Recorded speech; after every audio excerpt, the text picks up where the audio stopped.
Hey everyone, welcome to another short and sweet video. I don't know what's going on with the lipstick, so just go with it. Today we're going to be talking about The Devil Wears Prada. I love this movie. The first time I watched it, it was like what started my interest in fashion. I was really young, I really enjoyed it, and I rewatched it recently and remembered every little thing about this movie and about myself all the way from point A to point B. I really want to talk about Nate. You're probably sick and tired of videos saying how much they hate Nate, because there seems to be so many and I'm making yet another. But I want to focus on things that people didn't really touch on, things that bothered me, and why I think people dislike Nate so much despite the obvious things like whining about his birthday and not being supportive to Andy. I'm just going to run through what I think is the deeper reason why Nate is unlikable and why he goes completely against everything this movie stands for. For anyone that hasn't watched the movie, Andy's a young girl that lives in New York. She wants to be a serious journalist, but because she can't find a job anywhere and she needs their recommendation, she has to interview for a magazine called Runway. It's very similar to Vogue and Bazaar, and both of these are, talked about a lot in the movie. Point is, she gets the job, barely goes through the interview and gets the job in Runway. And she only does it because she has to. It's referenced all the time in the movie. Not just that, but she also looks down to people that care about fashion in general. She thinks that it is not serious, it doesn't matter, and you have this beautiful scene, of course everyone has mentioned it, about the cerulean sweater, which is great by Miranda, and also very valid because one of her employees just insulted her in a meeting with a bunch of other people, a bunch of other clients. I think it makes a lot of sense. Andy, by the end of the movie, grows to appreciate fashion, gets rid of Miranda from her life, who is very much a horrible boss and doesn't treat people properly, despite being a queen. But my point here being, Andy grows and understands why other girls like fashion. She likes fashion, realizes that it is an art form, how beautiful it is, and grows in general as a person, becoming more self-confident and realizing her own worth. And then you have Nate. Nate is her boyfriend throughout this whole movie, and he sucks. He sucks. Now, I'm going to be comparing him a little bit with Christian, and I want to say beforehand, Christian isn't the best guy in the movie, and I'm not defending him in any way. I'm not saying he's necessarily a good guy, just that I consider him better than Nate, because you will hear me talk about that in a sec. Point is, Christian, is very ambiguous. He hits on Andy, he knows she has a boyfriend, he doesn't care, but that isn't really a bad thing per se. He isn't pushy, he doesn't make a move on her, which is the bare minimum. I see people saying, oh, he's a nice guy, he didn't make a move on Andy when she was with her boyfriend. Obviously, the bare minimum. They end up having a one-night stand type of thing with Andy, and then they have a falling out, which is very classic for these movies. I'm going to be talking about Nate and Christian, so I don't want people to think that I necessarily prefer Christian or that I think he's a really nice guy. He's not, he's just very average. I don't know what to say.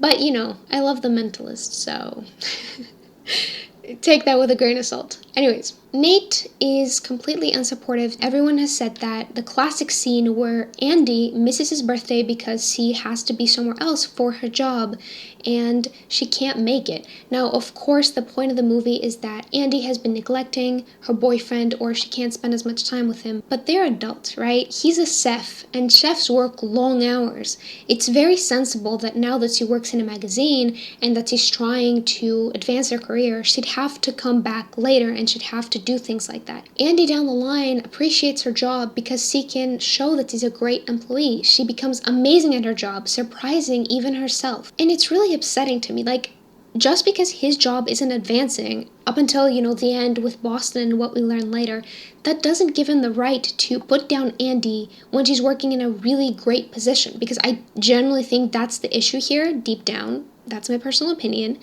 And we see him just being very passive-aggressive, very unsupportive.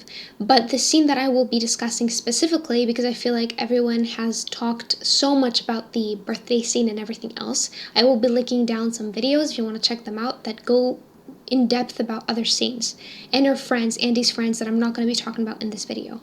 I want to talk about the scene where they go on a break, where Nate specifically says, "You used to make fun of the runway girls." He says that word for word, and he gets mad at Andy, ending the fight or whatever it is that they're having with the phrase, "I don't feel like we have anything in common anymore." And oh boy, do I want to get into that line.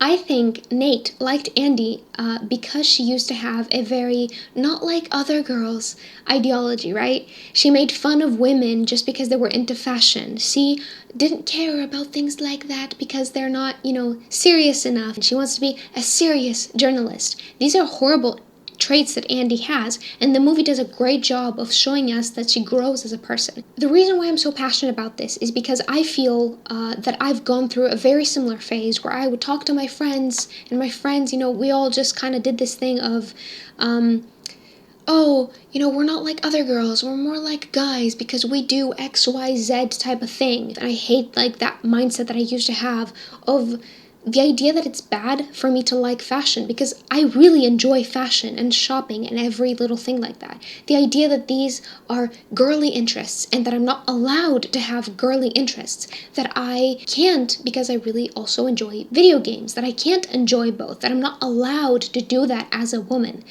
It's a really stupid mindset, and I'm really glad that I grew up and I got rid of that. Andy starts out this movie making fun of other women for their interests, making fun of the other girls because they care about their weight, because they care about things like fashion, because they're not like her, because she's not like other girls. And by the end, she realizes just how much Miranda has had to sacrifice, from her family to the way people see her. No one has the right to judge you about hobbies. Who cares about what you do in your free time? No one should and has the right to put you down for your opinions, for your feelings, and for what you choose to do when they're not around. I think the phrase, "we don't have anything in common," from Nate is very telling, because they don't. Nate is a child, he's immature, he's a horrible person. He liked the girl who made fun of other women and didn't respect them.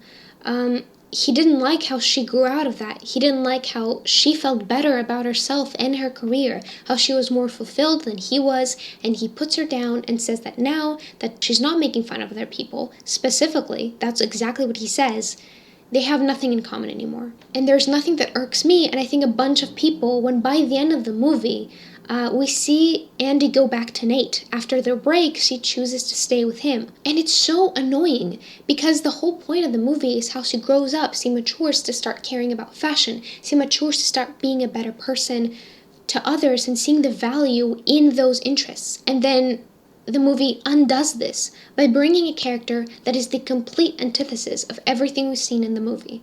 Completely undoes her maturity and, not completely, but you get what I mean. If Andy keeps on that path of self-discovery and about being a great person, she's gonna ditch Nate. I'm sorry to say, but that's what's gonna happen, because they don't work together anymore. And like I said, I wanted to talk about Christian, who's another guy in the series. Christian actively gives Andy chances for her to improve her career. When his boss is in the venue, he says to Andy, "Hey, I can introduce you," despite that not benefiting him in any way. Now, you could say that, his end goal is, to have sex with her, so that's the only thing he cares about. But even in that sense, he's done much more than Nate has to support her and try to improve her career. I don't like how Andy goes back to him after the break. I think it really undoes the point of the movie of her growing up and becoming a mature adult. And I think down the line, their relationship will not work anymore. It makes me so mad that after this entire thing, where we know that Christian has already introduced her, or at least talked to his superiors about her, and she has a bigger chance of working in the New Yorker specifically, which is something that she really likes, that she will move to Boston just for Nate to be a sous chef or whatever. Like let Nate go. Let him go. This was a short video for a movie that generally, apart from the ending, I absolutely adore. I think it's a great movie, and I come to appreciate it even more now after I've gone through a very similar phase of thinking that it's bad to like fashion or let myself like fashion or do girly things, and I had to necessarily focus on these more masculine hobbies that I have. I'm really happy that I've rid myself of a lot of these ideas and people that have these ideas, and I don't think I would grow on their side. So yeah, I feel really connected to this film, and the same goes for Legally Blonde for different types of reasons that I will probably analyze in another video. Thank you so much for watching this, and I'll see you in the next one. Bye!